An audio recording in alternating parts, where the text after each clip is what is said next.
Хүн ертөнц нэвтрүүлгийг үзэж сонсдог эрхэм үзэгч та бүхнийхээ энэ өдрийн амгалан айлтган мэдчилье. Хүн ертөнц нэвтрүүлэг 12 жилийн дараа дахин та бүхэнтэйгээ учин золгож байна. 12 жил өнгөрчээ. 2014 оны 7 сард Хөвсгөл нуурын ирэг дээр хийсэн хамгийн сүүлчийн дугаар маань та бүхэнд хүрсэн. YouTube сувг дээрээс та бүхэн хүлээж авч үзэж сонирхсон баха. За түүнээс хойш хүн ертөнц нэвтрүүлгийг завсарлаад 2026 оны 1 сараас эхлүүлээд 6 сар хүртэл 2026 оны 6 сар хүртэл 6 сарын хугацаанд дахин нэг нэвтрүүлгээ та бүхэнд хүргэе гэж ингэж шийдлээ. За хүн ертөнц нэвтрүүлэг нийтдээ 2010 оноос хойш 14 он хүртэл нийт 300 гаруй нэвтрүүлэг хийж YouTube сувг дээр байршуулсан байдаг. 2026 онд дахин нэвтрүүлэг хийх болсон шалтгаанаа та бүхэнд учирлан тайлбарлах ингэж нэвтрүүлгээ эхлэх хэмжээтэй гэж бодлоо. Нэгдүгээрт миний нэвтрүүлэг хийжсэн тэр 12-3-4 жилийн өмнө хүмүүсийн сэрэл сэхээрэл их тийм одоогийнхоос өөр байжээ. Одоо болвол нэлээд тийм сэрэм сэхээтэй тэгээд энэ цахим орчин буюу энэ сошиал энэ сувгуудаар нэлээд их тийм хүн өөрийнхөө дархлааг алдах буюу хүмүүн өөртөө эзэн болоогүй байх үедээ гадны ямарваа нэгэн зүйлд автагдах, түүнд боолчлогдох, түүний хараат болох ийм хэв маяг одоо их дэлгэрсэн. Өөрийн гэсэн өнгө төрөх, өөрийн гэсэн хүмүүн заяаны эзэн байр суурь байхгүй байгаагаас үүдэлтэйгээр та бүхэн минь өөрийн дархлаагүйгээр хамаагүй тийм энэ мэдээллийн энэ 90-100-ны энэ их бужигнсан үүмэн шууган дотор явж орчих гээд байгаа учраас ер нь бол явж орчоод байна. Тэгээд энэ нь бидэнд ямар дархлааны сул буюу дархлааг минь эвдэх аюултай юм бэ гэдэг энэ утга санааг хэлж өгөх юм шаардлага нэгдүгээр үүссэн байна. Хоёрдугаарт хүмүүн заяа хэмээх энэ ариун дээд оршнолынхоо энэ үн цэнийг өндөрт өргөх энэ хүмүүний энэ төрлийн гайхамшигт энэ боломж бололцоог илүү их нээн илрүүлэх ийм зайлшгүй шаардлага байгаа нь хоёрдугаарт. Гуравдугаарт нь хүний дотоод ертөнц гэдэг хүүхэд нахуй наснаас чинь эхлүүлээд насан туршаас чинь өмнө таны эзэн болчихсон байдаг. Энэ дотоод ертөнц гэдэг ертөнцийг бид нэр таньж түүнийг өөрийн ухамсарт ахуугаар ойлгож, мэдэрч, ухаарч, танин барьж түүндээ эзэн болохгүй бол бид хязгаарч өөрийн гэсэн эзэн байр суурьны үүднээс асуудалд хандж дөнгөхгүй гэсэн ийм гурван шалтгааны үүднээс нэвтрүүлгийг дахин явуулах шаардлага үүслээ гэж ингэж үзсэн хэрэгэ. Одоо энэ цахим орчин буюу гар утасны энэ 90-100-ны энэ цаг үед бид нар хүмүүн заяаны үн цэнийг энэ гартаа барьдаг энэ гар утастай андуурах буюу гар утаснаас бага үнцэнтэй мэт ойлгох магадaltaй учраас энийг нэлээд задлан тайлбарлах юм шаардлага байгаа юм. Бид нэр энэ гар утсаас дамжигдаж буй цахим орчин буюу одоо энэ AI гэж хэлээд байгаа хиймэл ой санамжийн энэ сүлжээс буюу торон дотор бид нар энд яахаа мэдэхгүй түүн дотор бид учраа олохгүй эзэн байр суурь алдан барин ингэж бужигнаж юу болоод байгааг ойлгох тэнхэлгүй болтлоо бид нар захимжсан байна гэж ингэж ойлгох хэрэгтэй. Тухайн нэг хүн өөрөө хүмүүн төрөлтөн гэдэг эрхэм дээд үн цэнтэй ийм оршинол. Хүн төрөл бол амьтны төрөл биш. Энийг та бүхэнд сануулan сүнс чинь та бүхний хүмүүн заяанд тодорхой суралцах амьдралын замналыг сонгон хүмүүн заяанд таны сүнс ирсэн байгаа. Энэ нь хамгийн чухалтай. Энэ хүмүүн заяаны үн цэнийн тухайд бид нар маш анхааралтай, маш жамын ёсны дагууд нь бид нар хөгжүүлэх түүнийг одоо илүү их тоож авч үзэх ийм зайлшгүй шаардлага байгаа юм. Тэгэхгүй бол бид нар зүгээр ингээд нэг хиймэл ой санамжны хяналтан дор байх амтан лугаад болж хуурах гад байх ийм магадлал том өндөр байгаа. Ийм цаг үе байна. Ийм учраас энэ дуу хоолойгоо өргөх, хүмүүн заяаны үн цэнийг өндөрт өргөх, түүний хөгжлийн чиг хандлагыг бяцлагч хүний үүднээс олж нээсэн буюу өөрийн туршлагаар илэрсэн дотоод оюуны тэр дамжуулалтаа та бүхэндээ үргэлжлүүлэн хүргэх ийм зорилго агууллаа.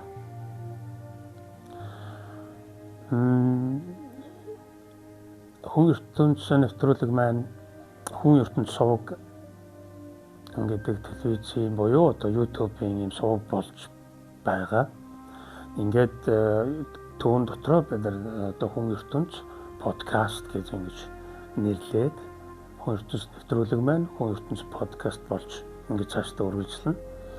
За сард 3 удаа нэвтрүүлэг хүргэх юм бодолтой байна. Манай хүн ертөнц нэвтрүүлгийн нэг 3 дугаар байдаг та бүхэн санаж байгаа бох. Ухамсарлахгүй, мэдхгүй, бясалгахгүй гэсэн ийм 3 дугаар байдаг. За энэ 3 дугаараа сард 10 хоногоор 3 дугаараараа явуулдаг. Тэр онцлогоо буюу уламжлалаа хадгалан энэ нэвтрүүлгээ явуулна гэж ингэж бодож байна. За энэ ухамсарлахгүй нэвтрүүлгийн энэ удаагийн булангаар буюу энэ удаагийн сэдв нь одоо энэ 3 нэвтрүүлгийн сэдв нь хүмүүн төрөл.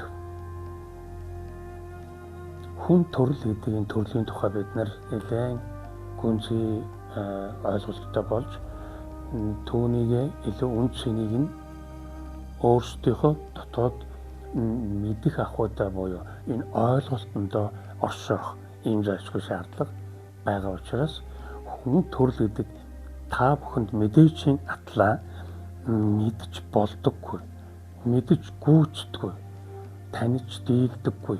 Энэ хутгууны тухай та бүхэн дахиад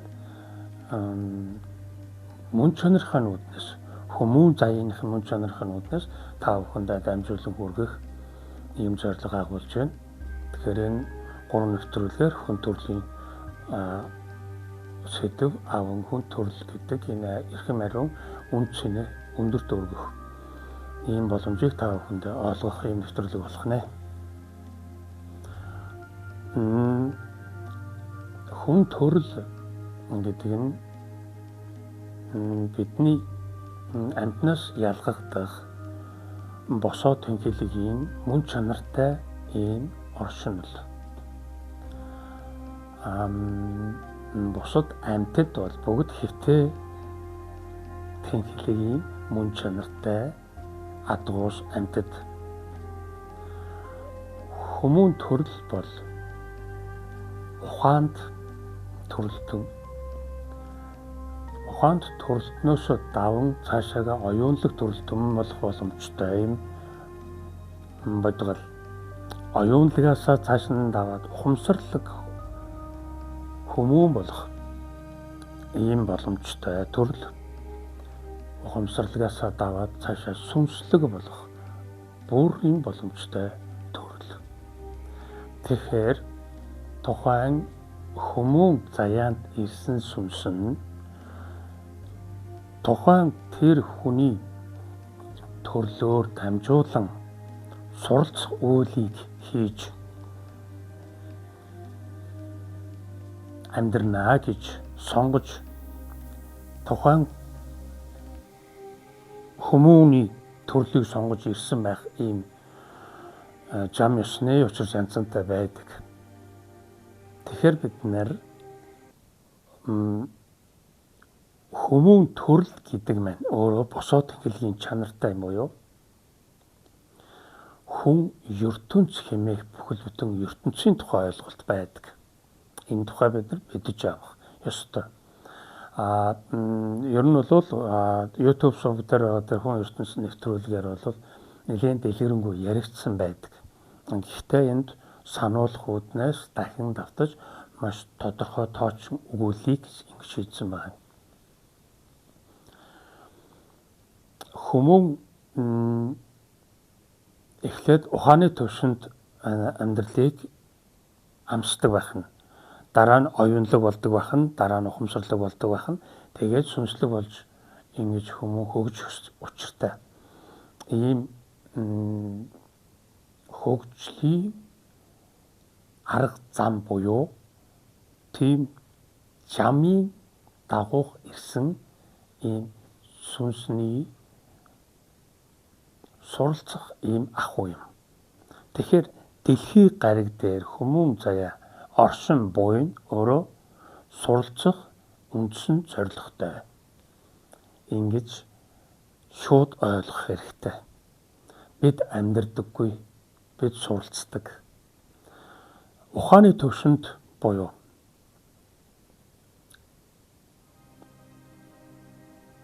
ухааны төвшөнд хүн амьдрах гэж хичээдэг. Оюунлаг төвшөнд хүн ухаанаас давсан ойлголтуудыг хүртэх шинэ ухагтгуунтай учрах түүнийг задлан шинжлэх энэ учралтай нүүр тулдаг. Ухамсарлахгүй буюу ухамсарт энэ төвшөнд хүрэхээр хүн хөгжиж эхэлдэг. Ухамсарын хөгжлөөр бид жинхэнээр хөгждөг. Энэ ухамсарын хөгжил нь сүнслэг тэр зорилгоо биелүүлэх буюу хүмүүн заяаны эрхэм дээд зорилгыг биелүүлэх үндсэн оргилцыг нь тэнд үйлчилдэг. Тэнд өрнөдөг гэсэн үг. Тэгэхээр бид нар яадаг байх нь вэ? Бид амьдрах гэж зүтгэдэг. Энэ нь болохоор бид нар ухааны төвшөнд бол үж тарж байна гэсэн ойлголт юм. Тэгэхээр бид нар ухааны төвшөнд бид нар энэ цахим орчны буюу энэ техник технологийн төвшний шинжлэх ухааны төвшний хэмжээнд ажиллаж чадна. Тэрнээс хүмүүн заяаны төрлийн хөгжлийн нэгж алхмыг хийж дөнгөдөг. Энийг үзэгч та бүхэн маш анхааралтай болгоон тунгаах шаардлагатай. Энийг нь задлан тайлбарлах буюу энэ нь нэлээд тийм задаргаатай, нэлээд тийм өргөн хутгунд болж дэлгэгдэнэ. За энэ хүн төрөл гэдэг энэ төрлийн эхлээд дэлхийн гариг дээр мэдлэхээс эхлэн өгүүлье. Хүмүүн төрөлтөн ихэн хилээгээс уунах даруйд буюу хөрс дэлхий дээр оочхдоо дуу хадаан орилдог.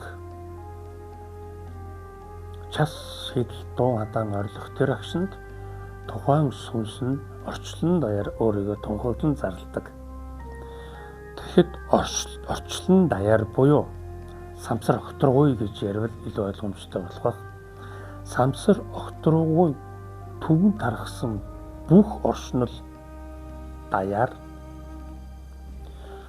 би хүмүүн заяанд мэндэллээ гэдгийг зарлан тунхаглаж тэр хүүхэд орилдог буюу часхийн уйлдаг. Энэ нь орчлон даяар сүнс хүмүүн заяанд очсон байгааг тунхаглаж буй хэлбэр байдаг.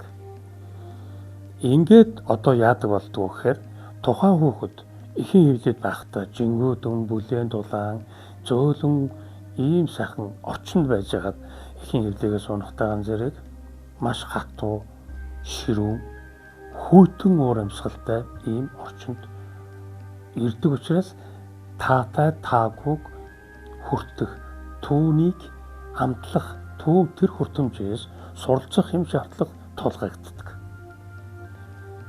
Энэ тулгалт нь тухайн хүүхдийн нялх нэлцраа амьтны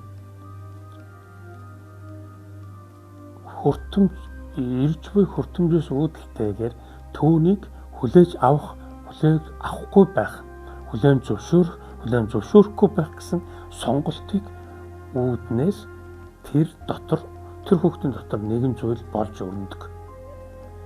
Тэр нь хүний дотоод ертөнц гэдэг ертөнц анхан бий болдог. Энэ болвол жамын ёсны биш үүсмэл ертөнц гэж бид үздэг. Бяцлагч бид нар энэ хүү дотоод ертөнц гэдэг энэ ойлголтыг жам бус үүсмэл ертөнцөө гэж үздэг.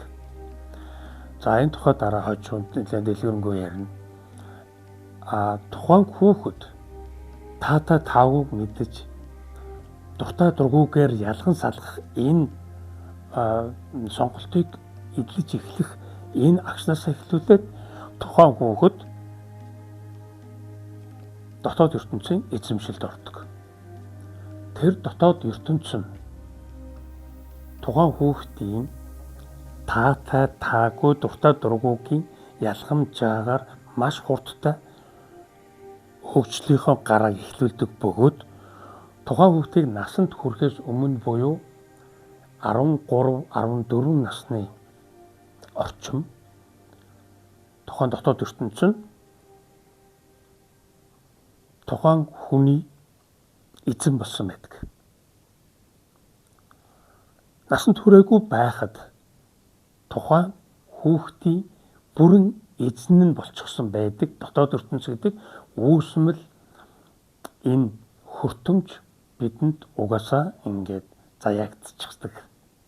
Гэхдээ энэ бол жамих биш. Жам ёсных нь энэ үүсмэл ертөнцөөр дамжигдж байж дараагийн түрүү ярьсан тэр оюунлаг ухамсарлаг сүнслэг гэсэн энэ замууд руу шилжиж байж сая жамын болж хувирдаг.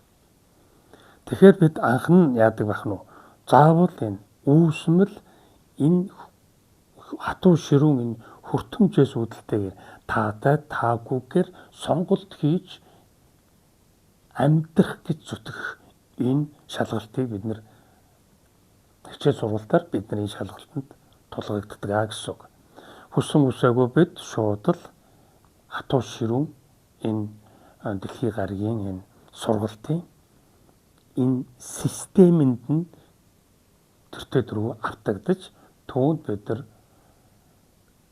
сонголтоо хийх эрхтэйгээр хичээл даалгавраа хийх, суралцах ийм даалгавартай ингэж бид төрдөг. Хүмүүн заяа төрлөө тухайн хүүхдийг бөөцөөлөн өсгөх энэ бол одоо нийгмийн зүгээс буюу эцэг их гэр бүл хамаатан садан ах дүүс ингээд нийгэм нь өөрөө тосон хүлээж аваад өсгөн боожуулж боловсруулан хөгжүүлдэг. За эндээс нэг ухтгон гарч ирнэ. Тэр нь юу вэ гэхээр гадаад ертөнц. За дотоод ертөнцөөр бид нар юугаач мэдэхгүй байхдаа дотоод ертөнцийн иргэшэлд орсон байдаг. Энэ нь бол үүсмэл ертөнц. Гадаад ертөнцөд бид нэр шууд нөлөөлөгдөөд эхэлдэг. Бид нар гадны хүртэмжүүдийг бид нар хүлээж авахгүй гэх эрх бидэнд байдаггүй. Хүртэмжээр шууд бид нар хүлээж авна.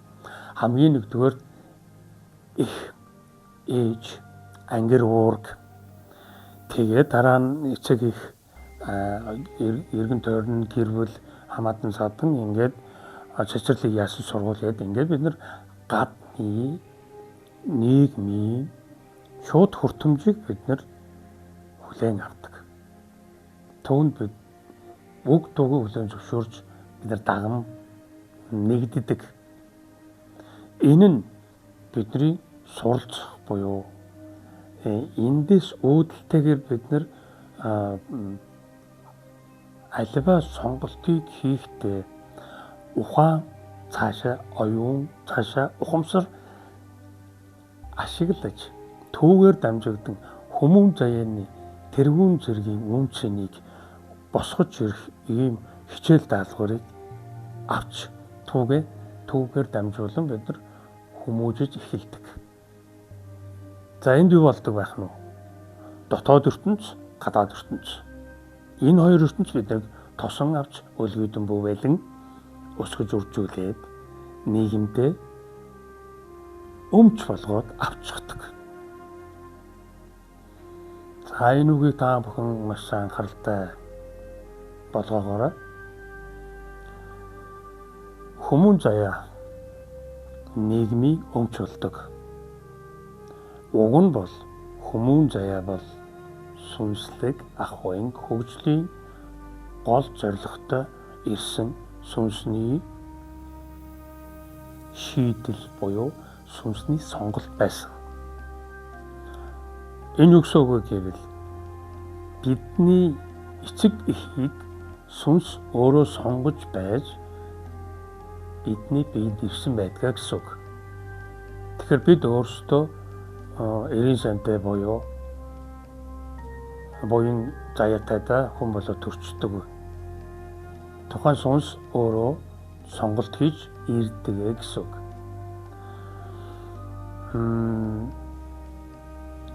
Сүнсмээ сонгосон байдаг учраас бид хүн болон мэндэлсэн байна гэж ойлгох нь шүү дээ.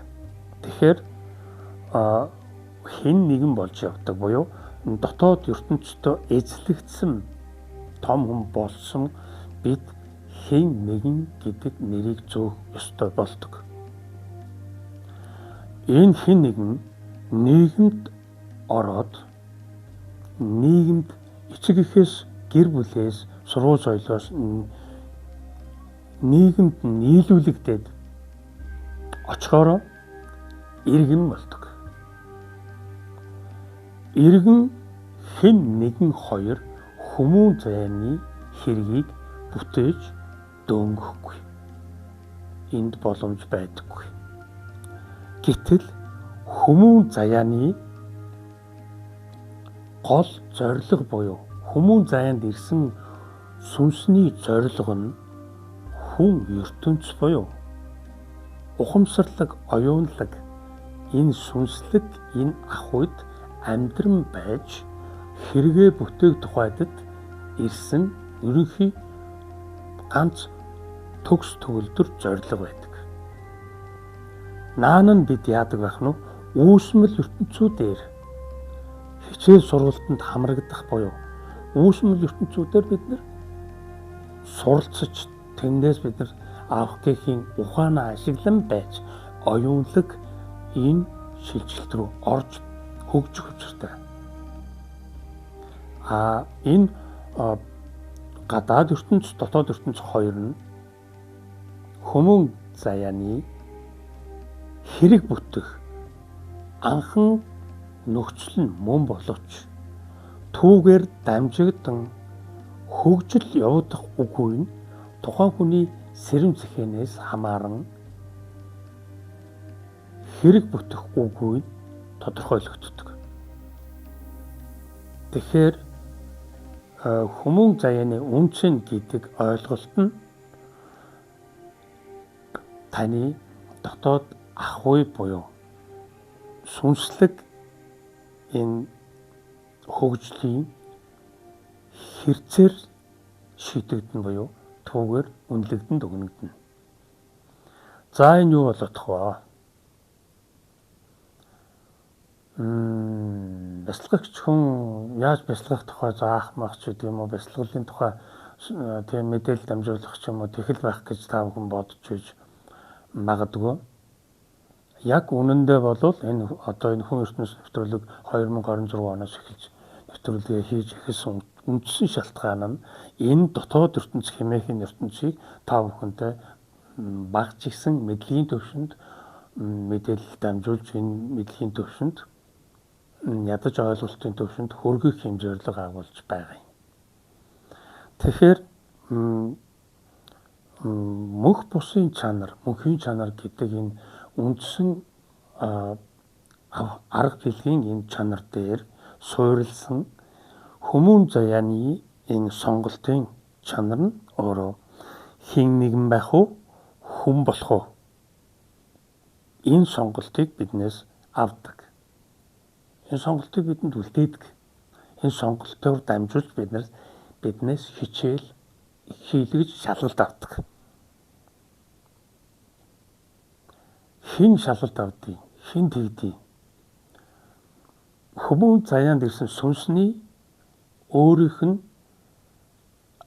сүнслэг тэр орчхуйн сонголт хийсэн тэр сүнсний өөрийнх нь одоо оюунлаг бөгөөд ухамсарлаг дамжуулалтынх нь үр нөлөөгөөр ирж буй дамжуулалт буюу тэр холбоосоор энэ шалгалт хичээл даалгавар өгөгддөг, хийгддэг. Бид нар хэн нэгэн хэвээр байх аваас хүмүүн заяаны төрөл буюу хүмүүн заяаны хэрэг бүтэх энэ үйл явц нь явагдахгүй гэсэн үг. Одоогор бид нар хэн нэгэн байгаад иргэн болгоод тэгээд амжилттай сайн сайхан аж төрөөд амар хамаглан бүрэн бүтэн эрүүл тунх, инх тунх ингээд амьдарч байгаа. Энэ нь бидний хүмүүн заяаны хэрэгэ бүтээхэд анхдагч суур боломж бололцоо гэж ойлгох нь зүйтэй. Бид юу хийж, яаж амьдарч, юуны төлөө зорж явна гэдэг нь хэн нэгэнтэй минь холбоотой асуудал.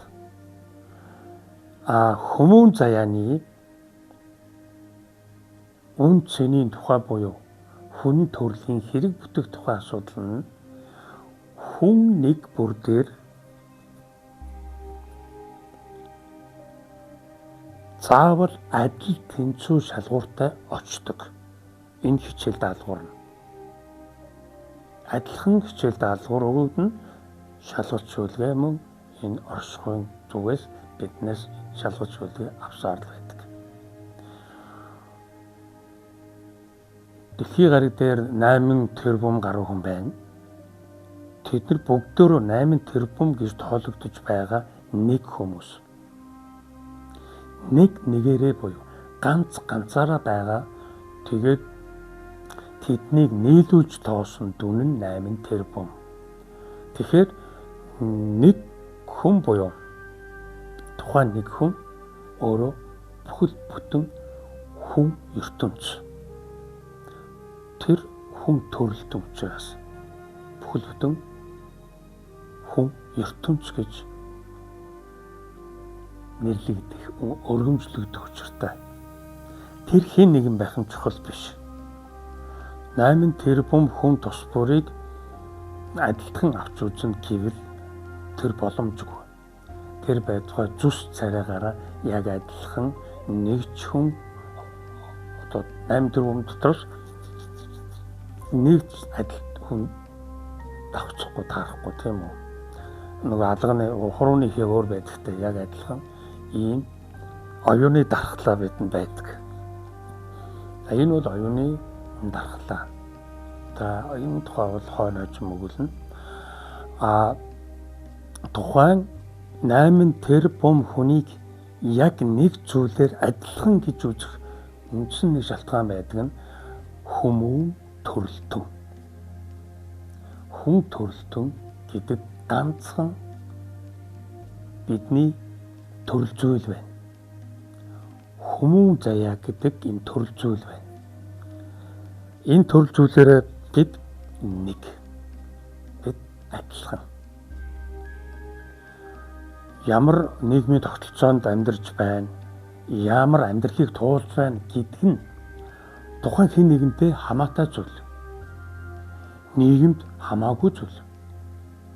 Нийгэм нь 8 тэрбум хүмүүсийг улс оронд хуваагдуулан буюу улсаар нь үндэс зүгсаагаар нь хуваан авч хөгжүүлэх энэ процессыг янз бүрээр хийж яваа нийгмийн тогтолцооны үйл ажиллагаа.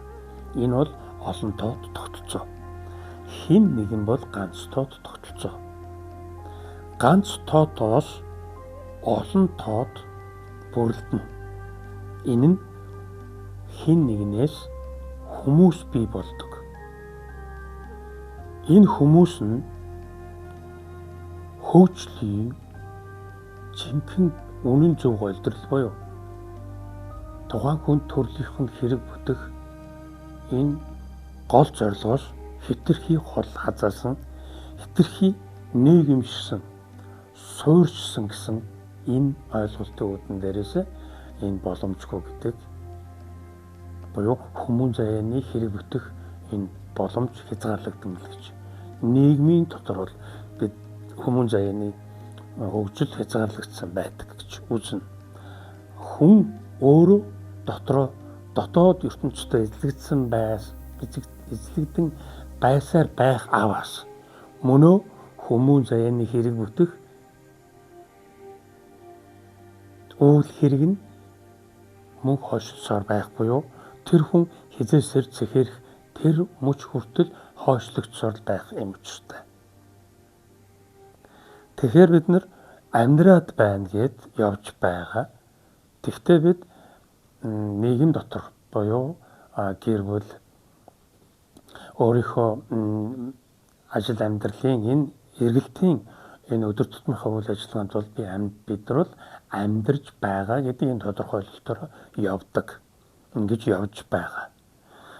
Бид нар мөнх бусын чанартай ийм орчлон ертөнцид бид нар амьдарч байгаа гэдгийг ухаарах энэ энгийн ухаарлаар бид нар сөр цэхэрлээ буюу сэрэм цэхээгээ эхлүүлэх учиртай байдаг. Тэр нь юуны төрөнд бид нар хүмүүн төрөлтөн гэдэг энэ эрхэмдэд үнцээр өөрийгөө өргөж өгөх ийм арга байдаг. Тухайн та хэн байж болно? Ямар үйл хийсэн, ямар ажил хөдөлмөр эрхэлдэг юу чаддаггүйгээс үл хамааран та хүмүүн төрөлтөн. Энүүгээр та өөрийгөө өөд нь өргөх ийм боломжтой. Тэгэхээр өөрийгөө бид нар хүмүүн төрөлтөн гэдгээр нь харагдаж өөрийгөө буруутгадаг, гимшиж өөрийгөө уучлах чадшгүй ингэж явдагч байдаг юм уу? Ямар нэгэн тийм амьдралын нухчаан донд сэтгэл санааны болоод ахуй амьдралын энэ хүнд хэцүү байдалд орсон байлаа ч гэсэн та одоо яах ёстой байх нь өөрийгөө аргадах ёстой байх юм байна.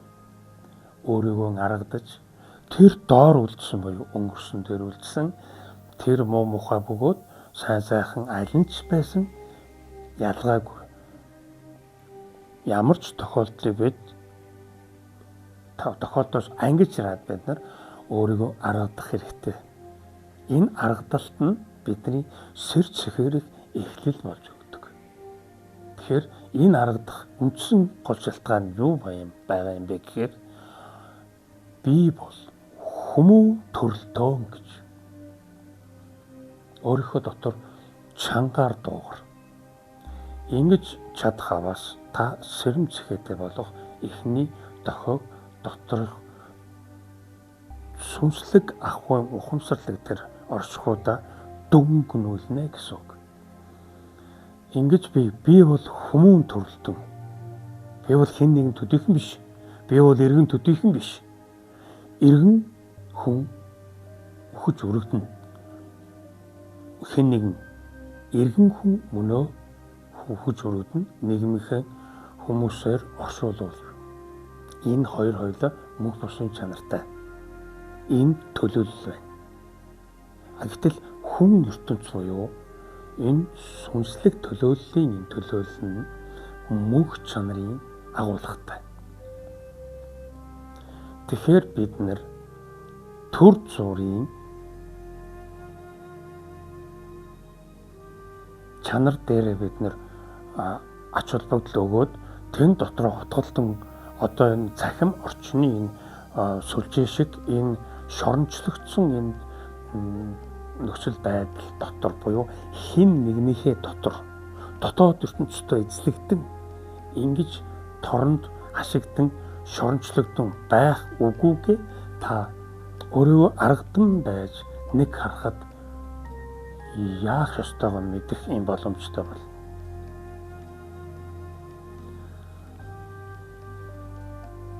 Тэгэхээр хүмүүн төрөлтөн гэдэг энэ үндсэн үнцийн энэ дотоод сүнслэг амин чанар энэ нь бидний амьдралын гэж хэлбэл хамгийн гол зорилго буюу түүний хэргийг бүтээх үндсэн бидний амьдралын агуулгын бүхэл бүтэн агуулга утга учир нь үүндэл оршино.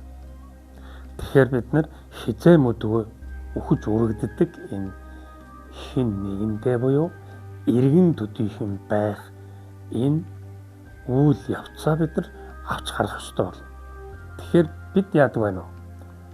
Нийгэмд эзэлсэн байр суурьтай, өөр ингэсэн үжил бодолтой, өөр ингэсэн тогтсон хин нэгэн нийгэмд эзэлсэн байр суурьтай. Энийг бид хитгэр хийгээд энэ одоо үйл явцаа бид нар хөгжүүлээд яг хийдэг юмаа хийгээд тэр өөрийн төлөвшсөн зан төлөв эзэмсэн мэрэгжил хийдэг ажил бүх юмаа яг хийдгээр нь хийгээд явуулдгаар нь явуулаад ингэх хажуугаар бид нар хүмүүн заяаны үн цэнэ өсгөж ирэх энэ мэдлэг мэдээллийг авч түүнийг ойлголт болон өөртөө аваад тэгээ түүнийг мэдэрч ингэж сурах юм бол бидний хэрэг бүтэх тухай асуудал буюу энэ гурвын ертөнцийн энэ ойлголт нь бидэнд маш тодорхой болж босч ирнэ.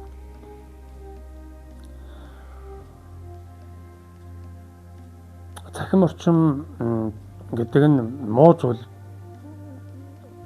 гэсэн үг биш л дээ. Энэ бол тийм торон сүлжээ болчиход байна. Энэс болгоомжлох хэрэгтэй гэдгийг өгүүлж байна. Цахим орчинд бид нар хэрэгтэй зүйлээ буюу түүнийг бид нар гар утсаараа дамжуулан хэрэглэнэ. Цахим орчин буюу энэ хиймэл ой санамжийг бид ашиглана. Тэрнээс биш бид түүнд ашиглуулад явж болохгүй. Энийг сайтар ялгаж салах ойлгох хэрэгтэй. Одоо ингээд монголчууд ялангуяа цахим орчинд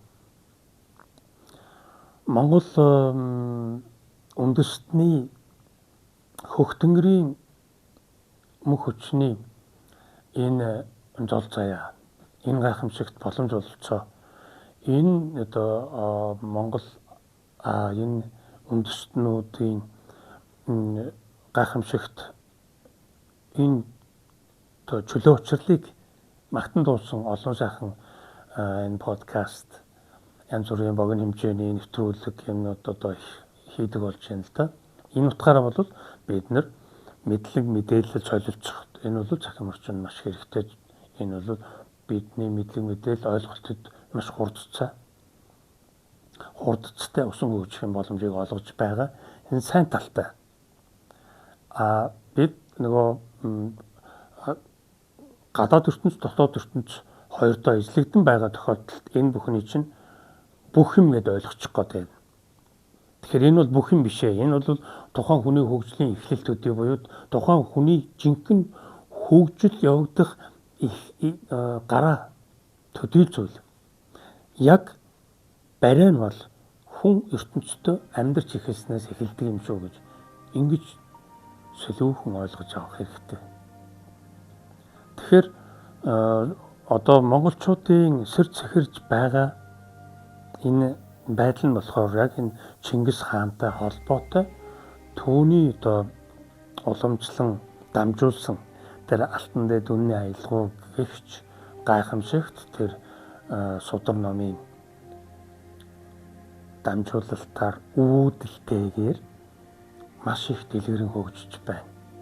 Энэ бол сэрэмж сэхээний буюу оюунлаг төвшний ухаанаас давсан оюунлаг төвшний гайхамшигт илрэл ингэж харагдана. Тэгэхээр энэ цахим орчны энэ боломжийг бид нэр ашиглаж сэр цэхэрхээ илүүд бодолцож байвал энэ хэрэг гарч байна. Одоо энэ цахим орчны хэрэг бүтэж байна. Эн чинь болж байна гэж үзнэ. Ингэчээд бид нэр цахим орчин дээр л юм болдгийг юм шиг ойлгоод байж болохгүй нэ. Тэгэхээр хиймэл ой санамж гэдэг бол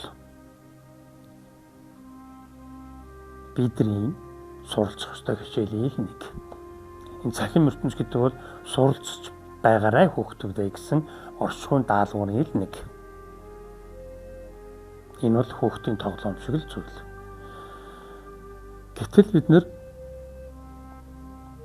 бүхэл бүтэн самсарлаг орчлонгийн бичил хувилбар бид өөрсдөө бидний махан бие маань сүнс оюун ухамсартайгаа нийлээд самсарлаг энэ ертөнц гариг хэрэгс орчлон даяарын хорвоо ертөнцийн бичил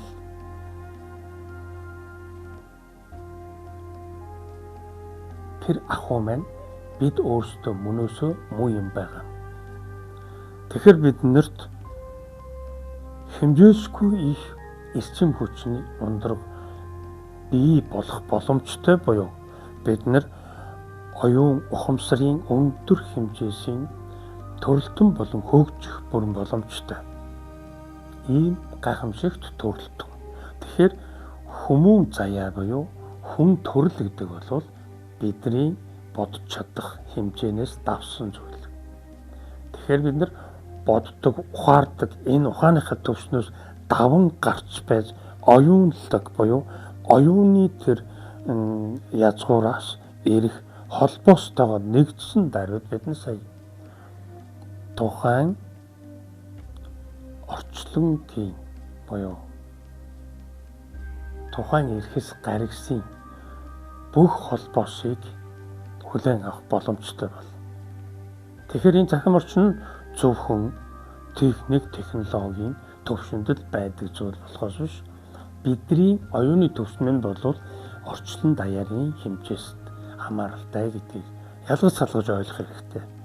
Тэгэхээр бид нар бидний махан бие маань өөрсдөө орчлон ертөнц гэхээр самсар хөтөргөй түүнээс цаашаа юу байдгийг бүгдийг багтаана гэсэн үг. Энэ бүх самсар хөтөргөй хорвоо ертөнцийн нэгэн бүгд тэр хорвоо ертөнцийг бүгдийг нь бүх хорвоо ертөнцийн бүх одоо эрчим энергийг багтаасан нэгэн бяцхан хувилбар нь хүн төрөл. Тэгэхээр бид нэр хорвоо ертөнцтэй бид шууд харилцах бүрэн боломжтой ийм гайхамшигтай төрөл. Дэлхийн гариг дээр байдаг бусад төрөлтнүүд нь тийм ухамсар оюунлагын төвшнгөөр өөрийн дураар хөгжих тийм боломжоор хязгаарлагдмал байдаг. Тийм учраас түрүү ясан тэр хэвтэй тэнхилгийн төрөлтнүүд гэж хэлж байна. Хүмүүн заяа бол босоо тэнхилгийн төрөлтөв. Тэгэхээр бид босоо тэнхилгээрээ бид нэр орчлон хорвоогийн бүхэллэг чанартай нэгт харилцаж болох боломжтой ийм төрөлтөв. Тэгэхээр нэг өстө бид нэр самсар огтруугын буюу орчлон даяарын нэг гар утас нь хүн төрөл гэсэн үг. Ингэж ойлгож авбал их амархан ойлгох байх. Бид одоо яагаад хөгждөг юм? Яагаад хөгжөөгүй байгаа? Яагаад зөвхөн энэ хоёр гадаад дотоод ертөнцтэй л хамааралтай байж байгаа өгөөд өгд юм бэ гэдэг нь яагаад ингэж хэлээд байгаа юм? Яагаад хүн болж болдгоо буюу хэн нэгэн байсан ч өгөөрэй нас орчдсан бий. Ийм хүмүүсийг л бид нар нас орж байгааг хардсан бай гэж хэлээд ингээд яриад байдаг манай хүн ертөнц нэвтрүүлэг бол. Тэгэхээр энэ чинь болдгоо маа ингэж хөгждөг юм аа. Энд чинь бол амьдрал биш ээ гэдэг юм. Бид суралцдаг болохоос амьдрдгүй маа гэж хэлээд байна. Энэ нь ямар чухал юм бэ гэхээр бид Эхээс мэдлэнгүүтээ нялх нэлзраа амьтан төрдөг. Тэгэнгүүт биднийг өлгийдэн бөөчлөн авдаг.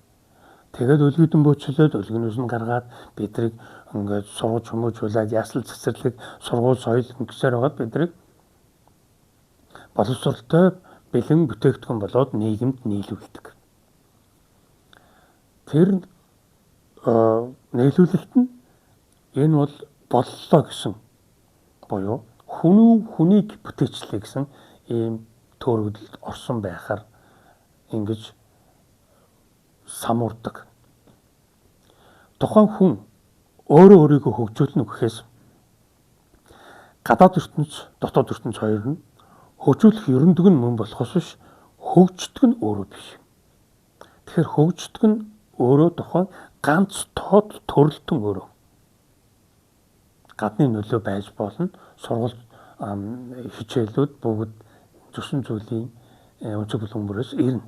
Түүнийг боловсруулдаг нь хүний ганц тод хөгжил буюу сэрэмж сэхэтэ хүмүүн заяа. Энэ нь өөрөө хөгжих учиртай байтал хөгжихгүй байна гэдэг. Яагаад хөгжихгүй байгаа юм гэхээр бид төрхтөө өлгийдүүлээд мөмө хөхөд хүн болдог. Яг тэр шиг сүнс тухайн нялцраа амьтны биеийн дотор ороод тэгээд чимээгүй болоод унтаад өгдөг. Сүнс хүний биеийн дотор ороод унтчихдаг. Тэрийг сэрэх ёстой байдаг. Тэрийг сэрэхийн тухайд өлгөөнөөс нь гаргах ёстой. Тэр сүнс маань өөрөө өлгөөдөө чигээрээ нас бараад явчихад байна гэж байгаа юм. Тэгэхээр энд үлдсэн хэн нэгэн нас бардаг. Тэр нас барсан хэн нэгнийг одоо нийгэм нь орчуулах үйл ажиллагаа хийгээд ингээд тэр хүний асуудал дуусдаг. Тэгтэл тухайн сүнс нь тэр нас барсан хэн нэгний сүнс нь яасан байх нь өлгийдэж чигээрээ яваад өгсөн байх. Тэр сэрээгүй, өлгөнөөсөө гараагүй, хөгжөөгүй, огт өсөж том болоогүй чигээрээ өгөж өргөднө гэдэг мөн их нүгэлтэн болж хувирах юм гад өдгөртэй юм байгаа. Энийг маш сайн тогтоож авах хэрэгтэй манай үзэгчид. Та өлгөөтэй чигээрээ нас барахгүй. Та өлгөөтэй чигээрээ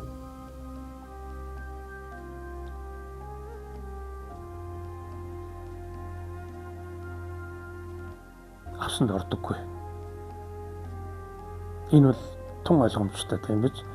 Таныг өлгөөтэй байхад чинь бөөжсөр тэгээд та толгоогоо дагаад мөлхөж сураад тэгээд ингээд алхаж сураад гүйж сураад том болсоор байгаад ингээд өдөр сайхан залуу тэгээд өтөл хөгшин тэгээд нас барна.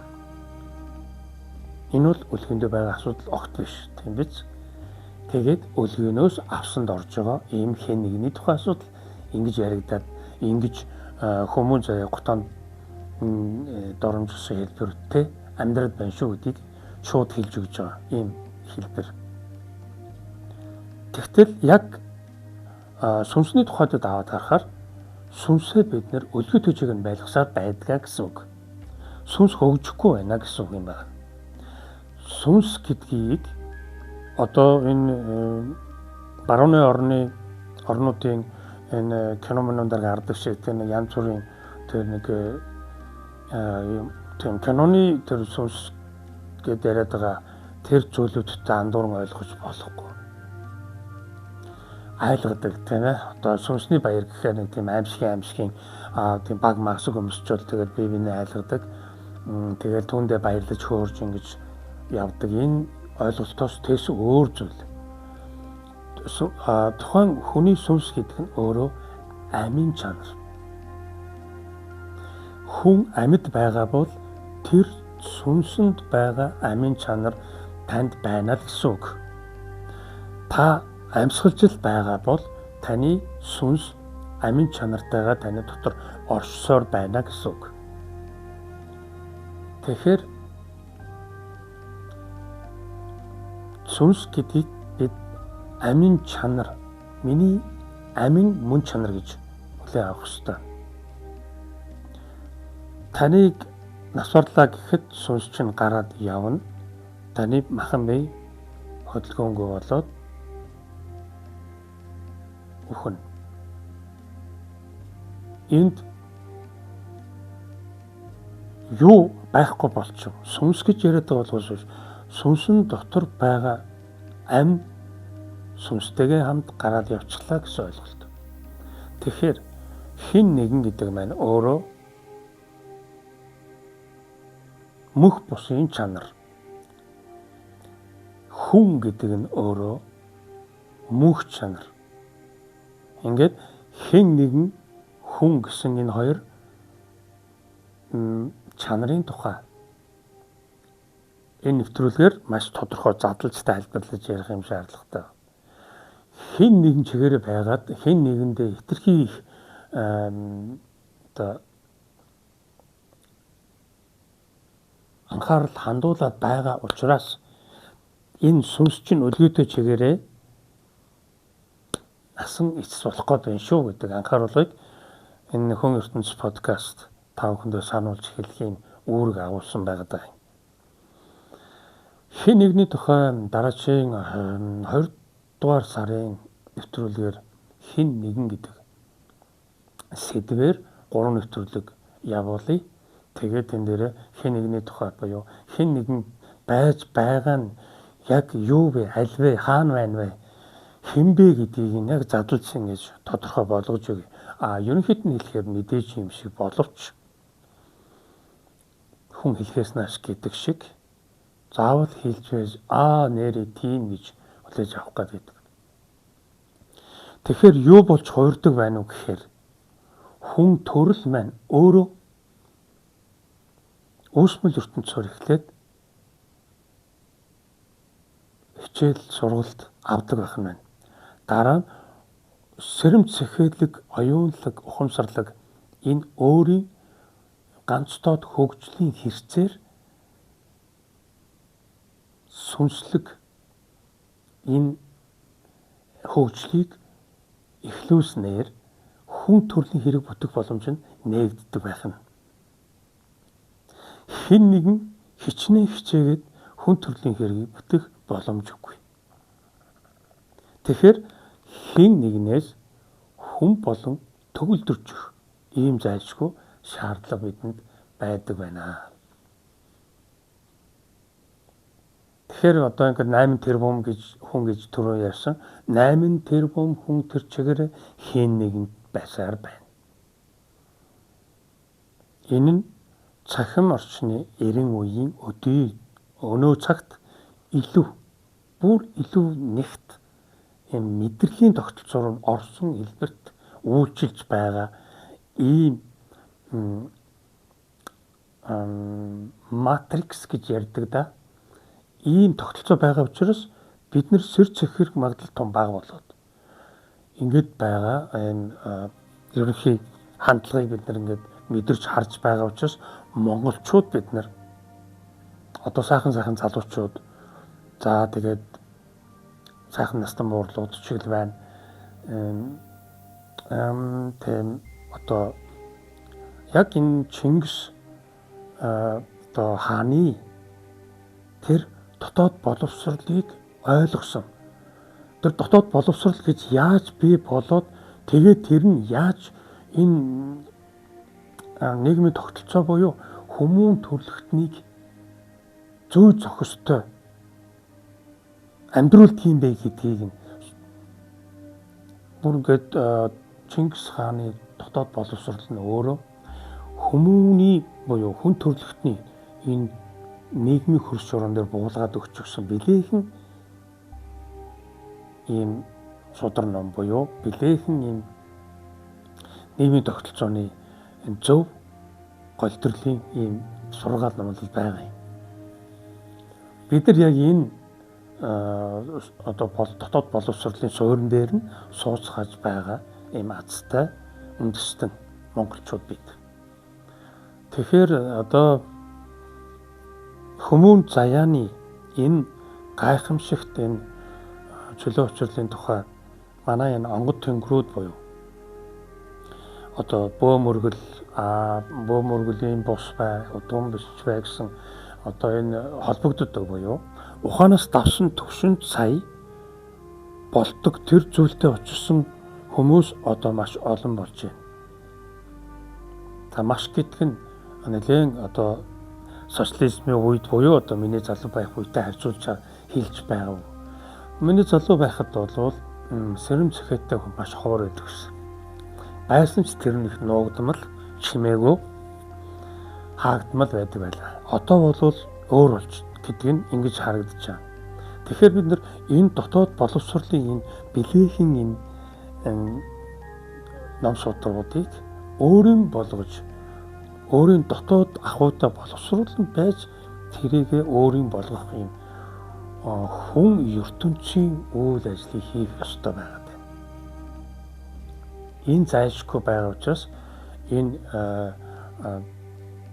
гаргалгаануудынх нь зангилгаа болсон ийм нэг нэвтрүүлэг хийх зайлшгүй шаардлагатай юм байна гэж. Ингээд энэ хүн ертөнц подкаст гэдэг нэвтрүүлэг подкастыг хийж хүн ертөнц суугаа идэвхжүүлж байгаа. Ийм он жил одоо энэ 2026 оноос эхэлж байна. Ингээд та бүхэн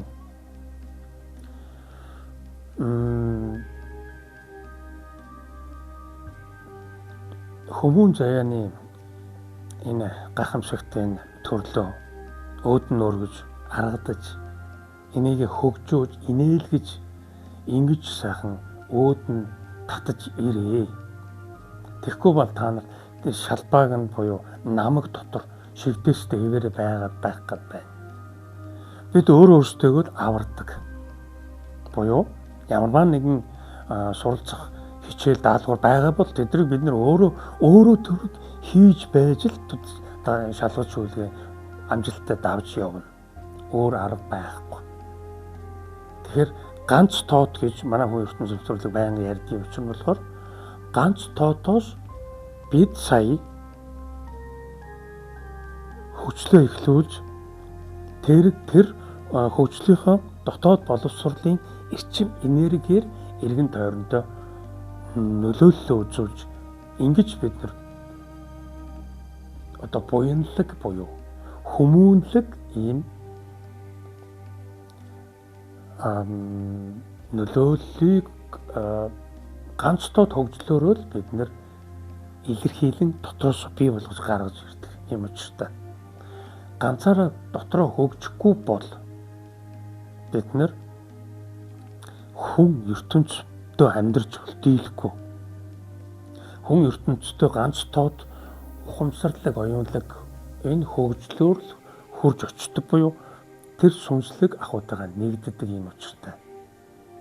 Тэгэхээр бид нар ажил хөдөлмөрөө хийгээд өдөртний үйл ажиллагаа явуулах мөртлөө дотроо бид нар өөрийгөө маш сайхан аргадаж босгож ирэх хэрэгтэй байна. Бид нар хэвтэ тэмдэглэгийн чанартай төрөлтөн бол биш. Бид заавал босч ирэх учиртай. Тэгэхээр бүгд босоо тэнхлэгтээ нийцхийн тухайд өөрийгөө өргөж, өндийлгэж босгож ирэх хэрэгтэй. Тэхийн бол сая нөгөө сүнс маань үлгийн нүсээр гарах боломж нэгдэх ийм боломж бүрднэ.